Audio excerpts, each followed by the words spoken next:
90% of individuals, 90% of you guys were unhappy with their careers. A very sad, guilt-riddled process that began with a wrong choice in their undergraduate degree. Now, looking around, I think it's a little late for some of us to go down there, but I still hope that I make somewhat of a dent. It was around 2 a.m. on a school night. I was sitting in bed, snacking on 70% dark Lindt chocolate, and looking through a list of very intimidating-looking American universities, all which were ranked in the top 10 for the top best universities, and also which were ranked top 10 in the top 10 universities for top suicide rates. The best combination, really. So when I looked through, I got really easily distracted by the really pretty and cute essay questions on some of these universities. So really, they have great marketing teams. And soon, I found myself writing an essay for the University of Chicago, one I wasn't even applying to, because I was so drawn to that really abstract and interesting question. Now, I hear myself speaking, and I hear how boring I sound, but just bear with me. Okay, now, it was 3 a.m., and I was 300 really abstract words into an essay for a university I wasn't even going to apply to. The essay read, "What's so odd about odd numbers? Breakfast at night, raw vegans, stay-at-home dads, single parents, evolution, mental health, and teenagers giving weird intellectual talks is a list of all things which at some point in time were considered out of the box or odd.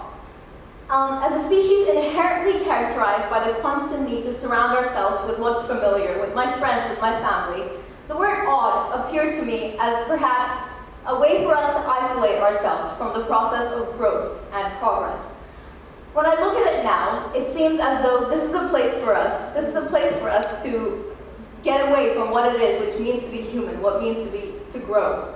So the question read, what's so odd about odd numbers? So if it weren't for our incessant search for a community, the development of the word odd from a mathematical term, which you guys will see, to one alluding to our psychology, perhaps wouldn't have been so clear.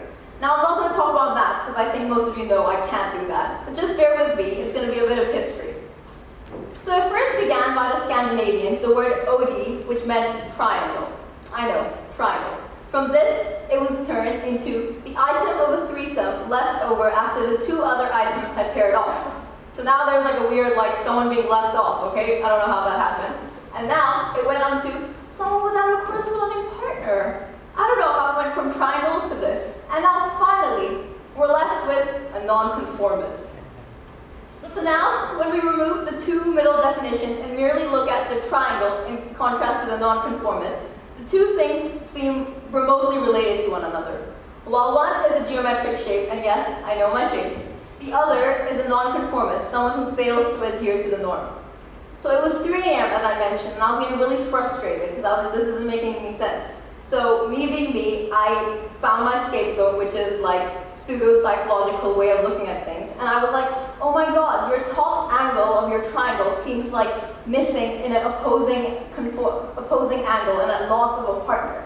So to me, the top angle was lonely, you know? It was at loss of a partner, it was missing. And it was 3 a.m. and I was like, I'm on something now. So then when I looked through, I began to notice that perhaps our fear, just saying, I know that this is a geometric shape and I know that angles don't feel, but the apparent transformation in the word odd from triangle to nonconformist made me question what our debate was really about. Whether the University of Chicago was asking me what's so odd about odd integers or what's so odd about us. Whether the question at hand was one regarding uneven integers or the people outside the peripheries of our society.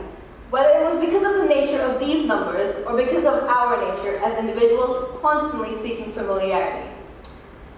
Now I've realized that the basic concept of familiarity, which characterizes us as humans, not only applies to day-to-day things, but not only applies to big socio-political movements, but to day-to-day things. To the stores we enter, the things we buy, aware of what everyone else is buying, aware of what everyone else is wearing. And also, of course, the almost instinctiveness with which we approach Common App and UCAS, blind to the fact that universities also exist outside of the US and the UK. And don't forget, the courses we so confidently and assuredly pick, finance, econ, engineering, medicine, and law, like confident that these are the only ways you're going to be able to have a family and a kid and not be on the road. And keep in mind, this is the 21st century, and I still think this way. began to notice how I'm forgetting my speech, so I'm looking at my phone. And so when we looked through all of this, I began to come back to how I was looking at how the HR rep had realized that 90% of individuals were unhappy with their degree. And so I started reading more about this woman because clearly she was onto something, all of them are. So then when I began to look, she realized she gave a lot of situations in which she was speaking to these people, and oftentimes when she asked them, like, are you happy with your careers? They'd be like, no. And when she gave better options, more aligned with their happiness, their response was easily a very ridiculing laugh. Now keep in mind, I think most of the adults in this room though, but maybe not the teenagers, but this is the laugh that people use when they're clearly aware that they've messed up, clearly aware that they have made a terrible choice, but now they're just gonna laugh, I see this laugh every day. When I ask my anonymous friend about the status of his extended essay, when anyone asks me about my vegan daily protein intake, and when anybody asks absolutely anyone in grade 12 about why they're doing what they're doing. Now, I'm not suggesting that we all abandon our personal statements and write up new ones for art history. None of you are cultured enough for that. But I'm basically saying that perhaps go into things a little more aware of what it is that you want. To go out on what appears to be like a limb, but maybe is the path for you.